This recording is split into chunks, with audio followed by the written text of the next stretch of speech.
Okay, you guys, what is up? The King of Lightning is here today to do One Piece. That's right, One Piece episode 632 review. Now, before I get started, of course, because this one is actually simple, so give me 7 minutes, 7 to 8 minutes, around that time. If I go over, I'm shocked, okay? But before I get started, of course, the episode link will be in the description box down below on One Piece Official. Now, that being said, the episode, oh no, so let me get these out of the way. Zoro is still on his fairy hunt, okay? So, you know, Natsu and friends beware. Zoro is still on his fairy hunt, and he does use Kenbun Sugar Haki for a second to sense where the fairies are, and he goes on his way. Sanji stopped chasing Zoro because he found something better to do. And Kinemon, he's searching for Kanjiro, and this is so far from covert, because Kanjiro, I'm like, dude, whoa, pause.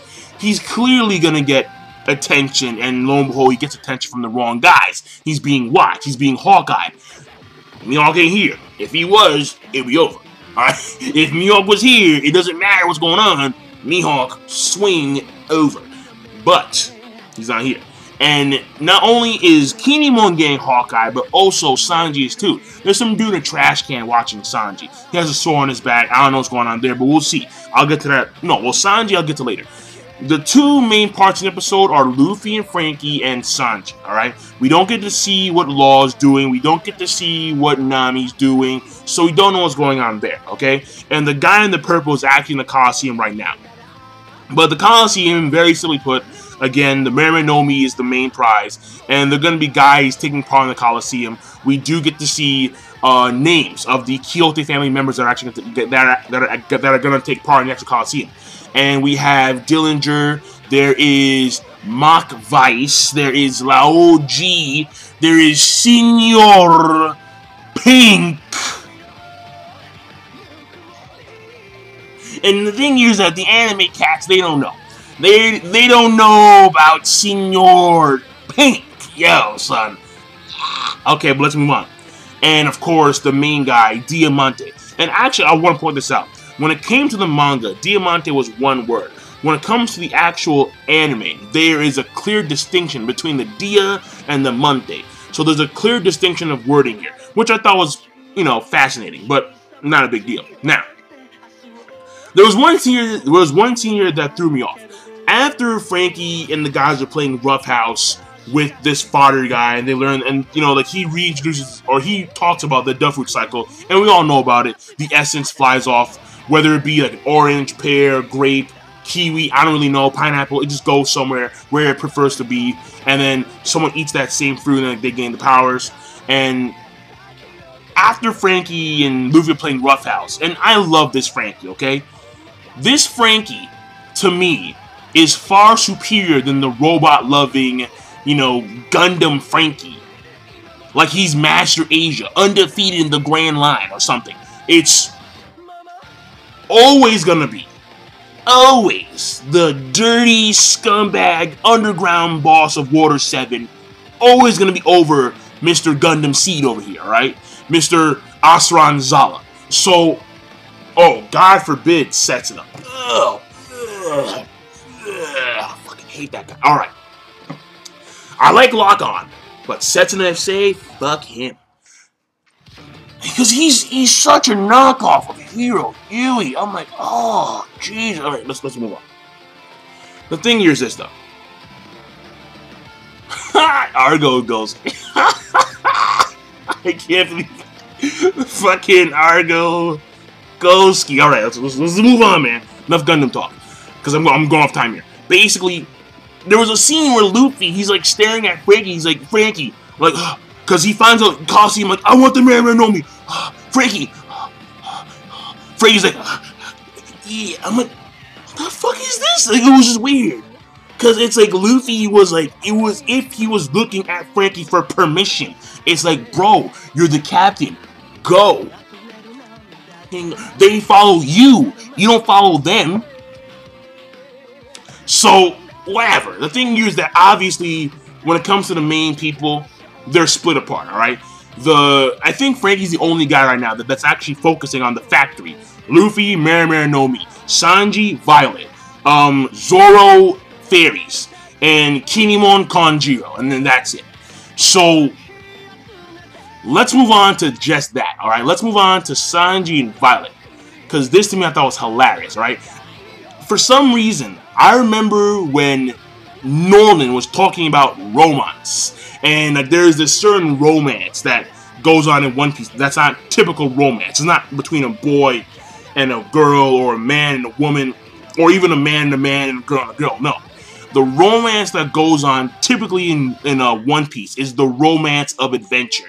It's the romance of seeing something new, exploring new worlds. It's that kind of romance. It's the romance of completing your goals that you set for yourself for I don't know how many years that you try to attain it. It's that kind of romance. It's different romance. Oda doesn't really do the typical romance between boy and girl and penis and vagina. No, that rarely happens actual like in story.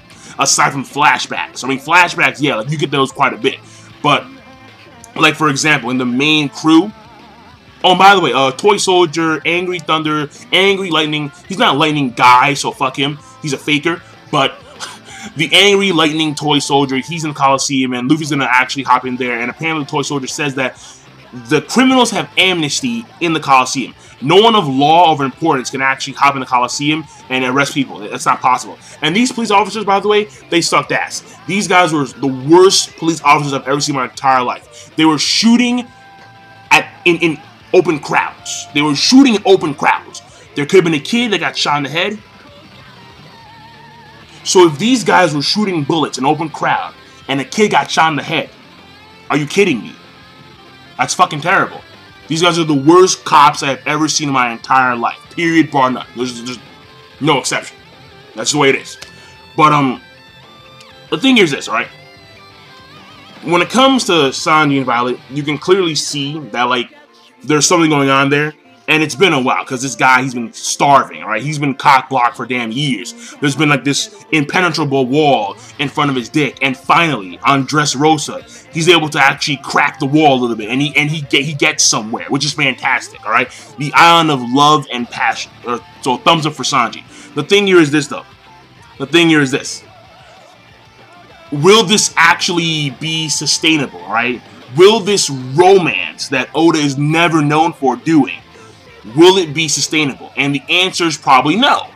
Because Sanji has to go off in his adventure, and unless Violet joins the crew, unless she joins the crew, it ain't happening. Now, that being said, it was kind of cool to see, you know, and I must point this out. Violet is by far the most voluptuous woman in the entire series, bar none. More so than Hancock, more so than Vivi, more so than Nami, more so than Robin. That one girl Impel Down, the one who was controlling the Minotaur and those guys. This more so than any woman in the story. She is the most voluptuous woman, hands down. And I kind of guess that it stems from the foundation of the theme of the island, which is Latino based. Where in which we have the Latino music, which, by the way, I have no idea if they're actually speaking Spanish or not. I couldn't really tell. Because all I heard was, hey, hey, hey, let's go. I'm like, so I couldn't really tell. In fact, they sounded like they were speaking English or Japanese as opposed to actually speaking Spanish, but whatever. The thing here is this, though. And then also, notice how the ladies like to stab their men when they have breaking ups. And, you know, since it's Latino based, that's a little bit stereotypical. There's a tad bit stereotypical.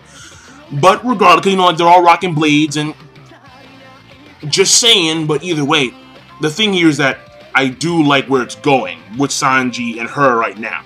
But is it going to last? No, I highly, highly doubt it. Unless she joins the crew, which again, I'll throw out there for you guys. The only anime watchers. Well, even in the manga too, because in the manga we're not like 100. We're not too sure. But let's move on. Well, you know, we kind of are, but let's move on. The thing here is this: Sanji, he loves Dressrosa, alright? He brings her in, she's wearing the cloth, and there you have a connection now. They have this connection. She wants to bring him over to the next town to kill someone, so clearly she doesn't seem as innocent as, you know, first perceived, but it is comical nonetheless. And what I can say was that when he came, when he brung her in there, and then when he was like, yo, because he has his internal monologue and he's apologizing to Nami and Robin how he's such a sinful man, quote unquote, and he says, Dressrosa, banzai. If Sanji had the option of either staying with the crew or staying here, I think he'd stay here. Oh, I think he would stay here, despite the fact that Flamingo runs the entire island. So I'm just saying he loves Dressrosa. I'm so over it. Fuck me, I'm so over it. So I'm gonna end on this. All right. I do like the fact that Sanji has finally penetrated the wall, but the thing here is that I don't think it's gonna be for long. All right. I don't think in this case Sanji is gonna penetrate for long. So he's not a long haul dude, and that's unfortunate because he needs some. All right, the guy's he's been thirsting for years on end, and he's never gone anywhere. Finally, where he has a chance to get somewhere, I don't think it's gonna play out the way he wants it to play out, which is truly unfortunate. So that being, and the police were actually, you know, looking for her because she had a stabbing incident. So Miss Violet over here tends to be very, very violent. So we'll see how it goes. So I mean, maybe Sanji may get stabbed, which is unfortunate. I mean, he'll be fine. All right, it's One Piece. All right, One Piece endurance is off the damn charts. They take blows for days, literally for days, and they're okay. So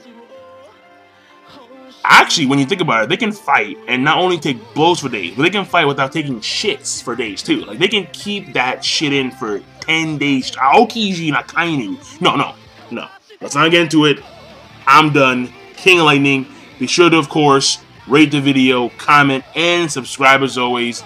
Peace. The rating's OK plus. I thought it was OK plus overall. The animation again. No, we're not done yet.